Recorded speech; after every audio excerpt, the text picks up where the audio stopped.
sometimes an existing amount of information only needs a small extra fact or an idea to be completely reinterpreted in a new light, completely turned on its head.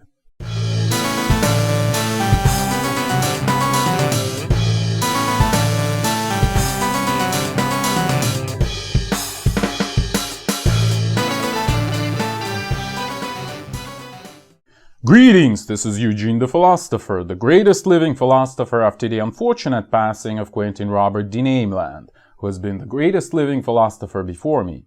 In this video, I wish to state quite an interesting, or maybe not so interesting, idea that I came up with while reading various anonymous Telegram channels, or maybe not so anonymous, you know, all these conspiracy theories and things like that. So mostly about politics and economics and other things related. So this idea of mine is reflected in the title of this video, which I would probably replace with something more clickbaity. But the title, the preliminary title, was The Missing Piece.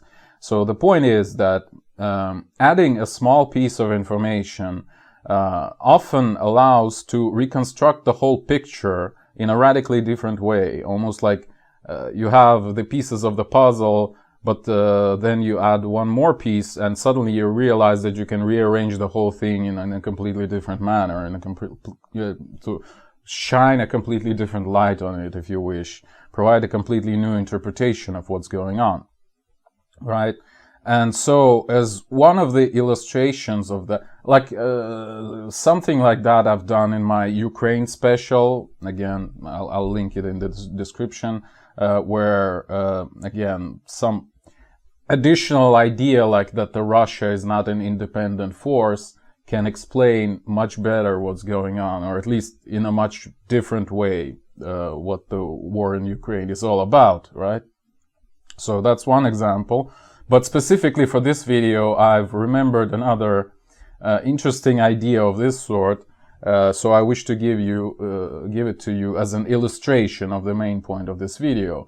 And again, I emphasize that it's an illustration, it's not an example, in the sense that, or at least, okay, it's an example, but not in the sense that I'm giving you the truth, right? I'm just giving you a new interpretation of what is known, right?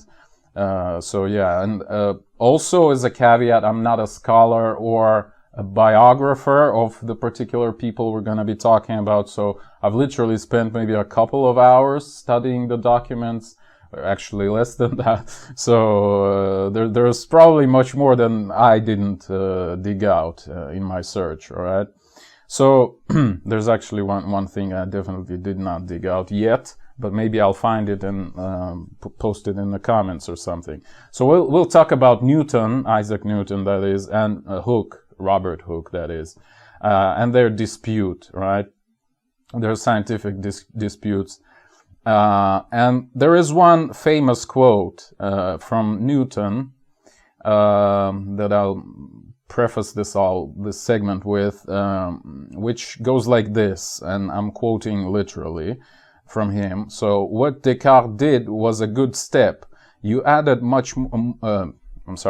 you have added much several ways, and especially in taking the colors of thin plates into philosophical consideration. If I have seen further, it is by standing on the shoulders of giants. Right? So, this quote is from letter from Newton to Hooke from February 5th, 1675, all right?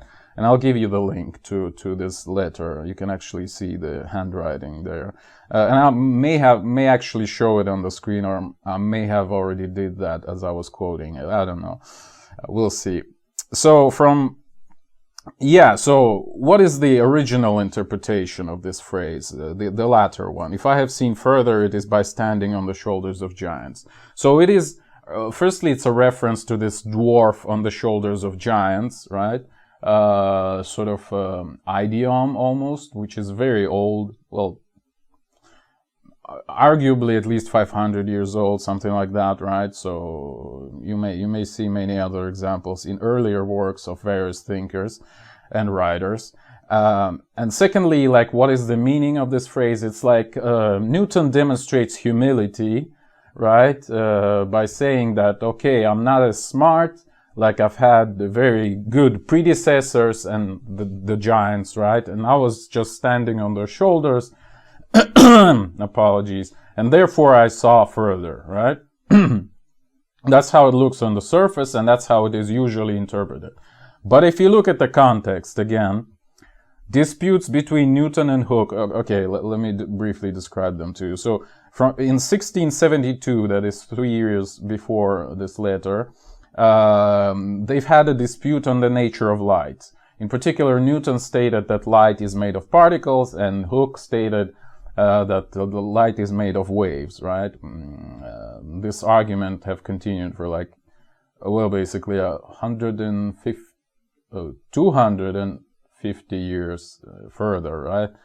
But anyway, and then it as you know, it kind of failed to resolve itself, and now we say that light is both a particle and a wave, right? But anyway, so there was a serious dispute, and Newton even threatened to leave the Royal Society in the next year because of that, because like a lot of people sided with Hooke, and Newton didn't like that, etc., etc. But he was eventually talked out of it. And then they've had a dispute on gravity. It was probably could have been later after this letter, but I think it started even earlier as well.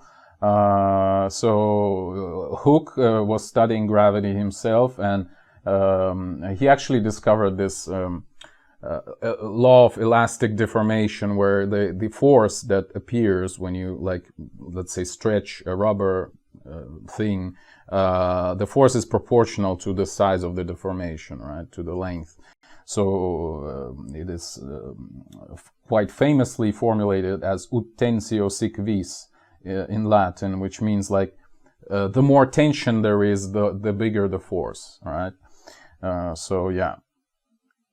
So it's called Hooke's law at the moment in materials science. But anyway, he also tried to apply similar thinking to gravity, and he arrived at the inverse square law. Actually, there are arguments that many other people independently arrived at it roughly at the same time, but Hooke was one of them anyways, right? And he definitely arrived at it before Newton did. And Hooke also definitely, that is for certain, was first to claim that gravity is universal. So it's not Newton's universal gravity, it's actually Hooke's universal gravity. But then again, Stiglitz's theorem of eponymy, right? See my video where I quoted this first. See the description, I'll figure it out later. So yeah, so in this context, and one more thing that I forgot to mention was that Robert Hooke was actually like a very sickly hunchback dwarf. Alright? So, in this context, like if we take this quote, and if we add this little fact that Hooke, no pun intended, was a dwarf, this quote looks very, very different, right? If we know the dispute, well, it was pretty well known. But if you also add the fact that Hooke was a dwarf, that's the missing piece, and we insert it into this picture, it almost like turns on its head, right? So basically, Newton was saying that, you know, Mr. Hooke, you've only seen farther because you're a dwarf standing on my shoulders, you know. I am the giant and you're the dwarf here, right? So whatever you say, I mean, as I've said already, that like this letter was written like 3 years after their dispute started, right? So they've had a history already by that point. So yeah. I also need to note that it's not my idea. I've actually read it, I don't remember where, But I know it originates from 1960s, like late 1960s. Somebody made this statement that, you know, maybe it was like that actually, right? Or it could have been 1980s. I'll try to find the source. That's the other missing piece that I haven't uncovered exactly, that I've mentioned previously while researching this topic. Not as thoroughly as I should have, probably. But anyway, so this is an interesting interpretation, right, of this phrase and of the whole situation.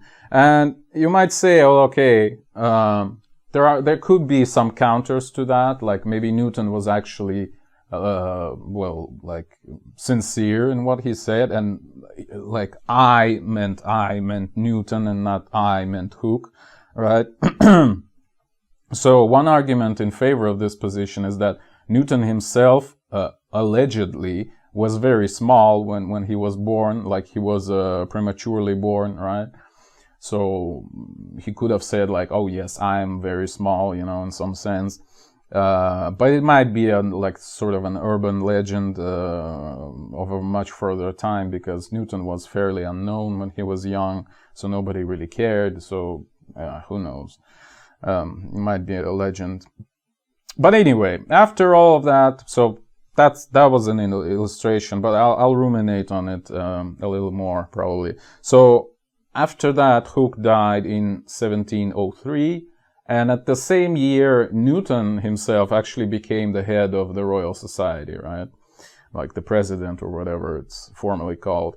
So after that, pretty much Hooke was forgotten, right? And everything was Newton's work, right? It became Newton's work, rather. And he became like a super genius. I mean, obviously he published the Principia Mathematica already in 1686, I think.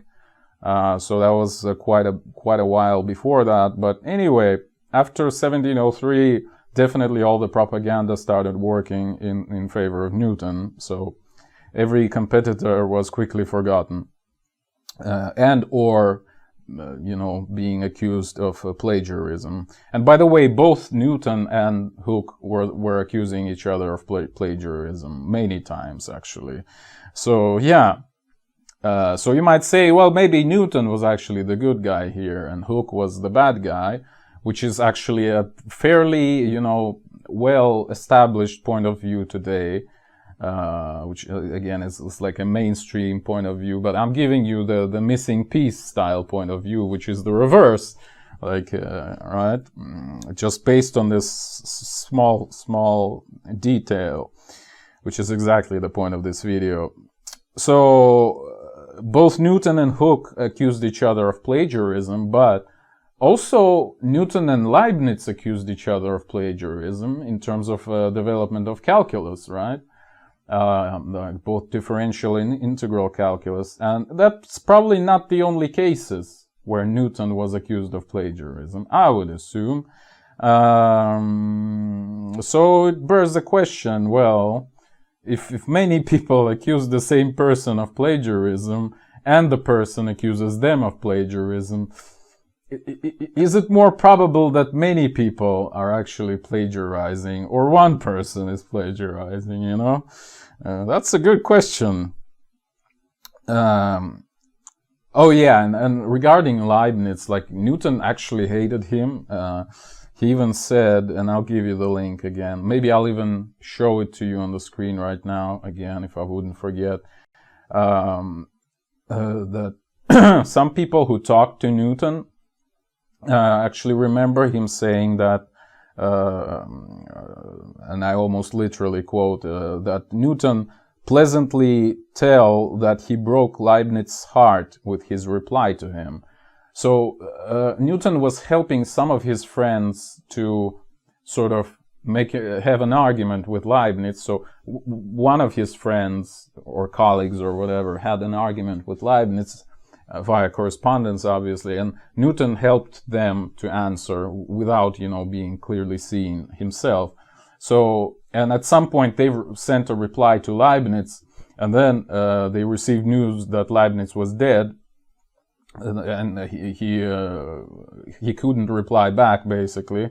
And so Newton was like, gloating, okay, I finally, broke his heart and the guy died. Good riddance, sort of, right? So, yeah.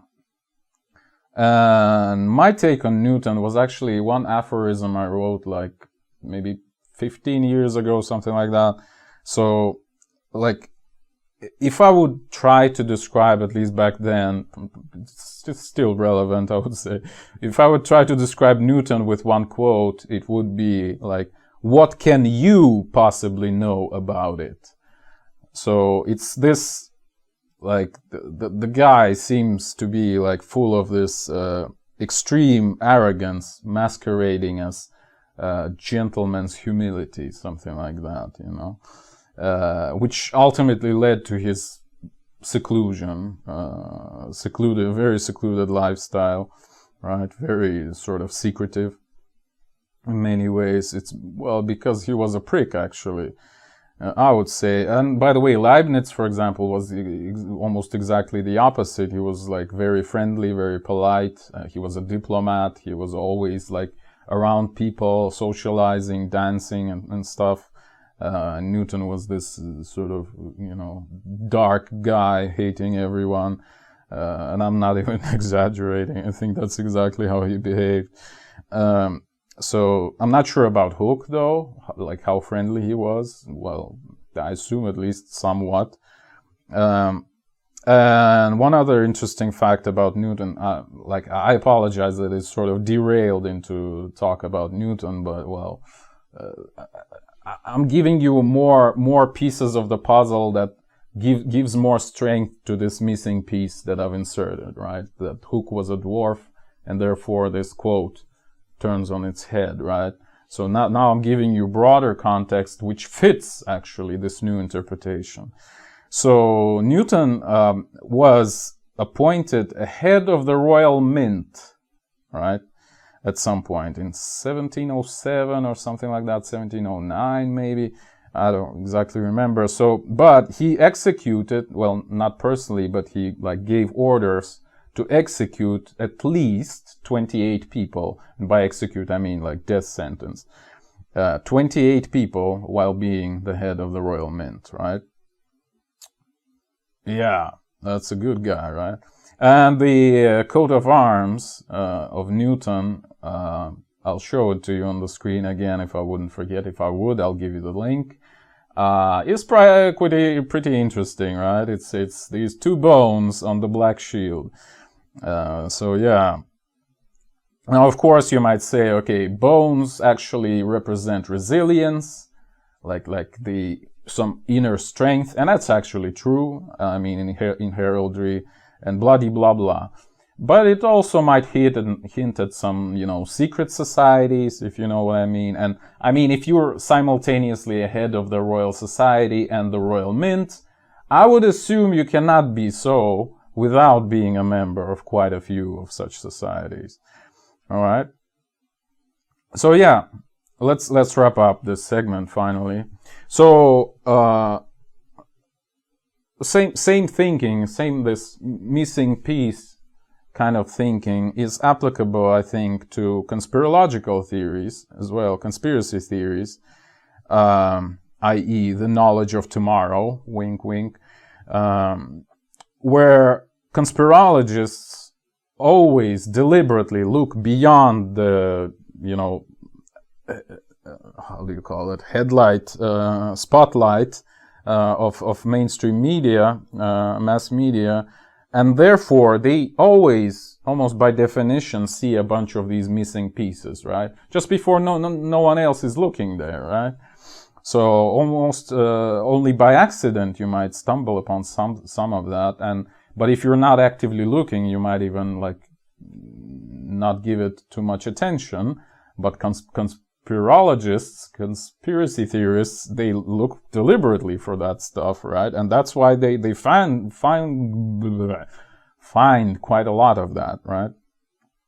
Which allows them to reinterpret all the facts that are given in the mainstream, media and discourse. And some of these interpretations may be more correct than the mainstream interpretation. Why do I air quote mainstream? It's because, again, see the link in the description, my video about pseudoscience and mainstream science, where I claim that both terms are kind of dumb. Yeah, and same goes for science proper, not only conspiracy theories, but alternative science or pseudoscience kind of theories. It's like if you deliberately look for problems in physics, let's say, or mathematics or chemistry or biology, you would find plenty, right?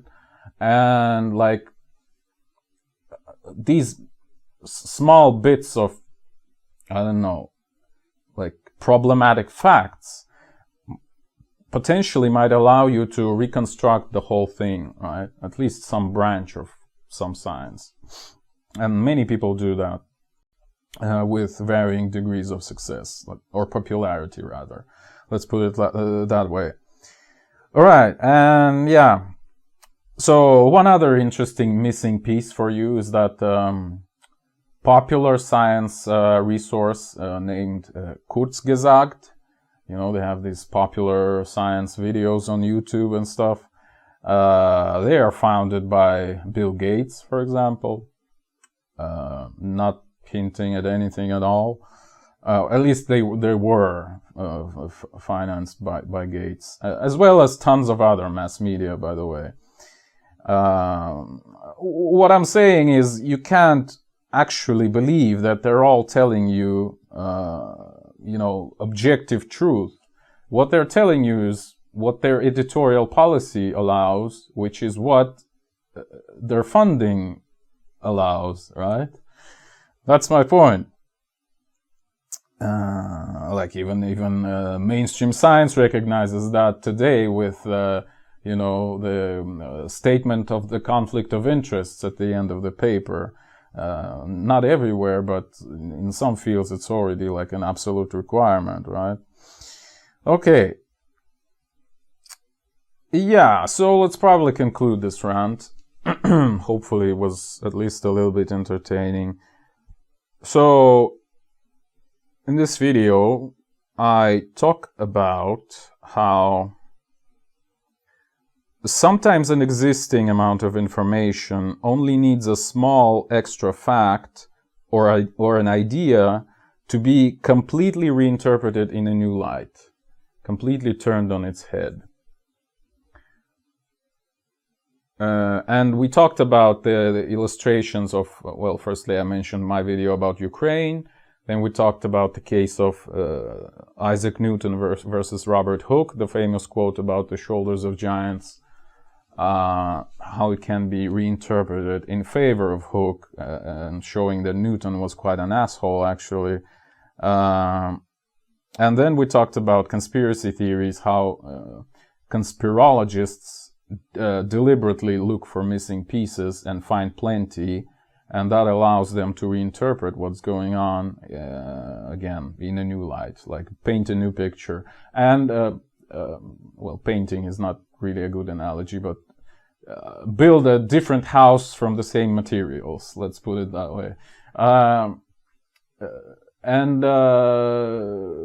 I finished talking about the alternative science and mass media, where also some missing pieces are often necessary to produce some new and insightful views on things. All right, thank you for watching. The eons are closing.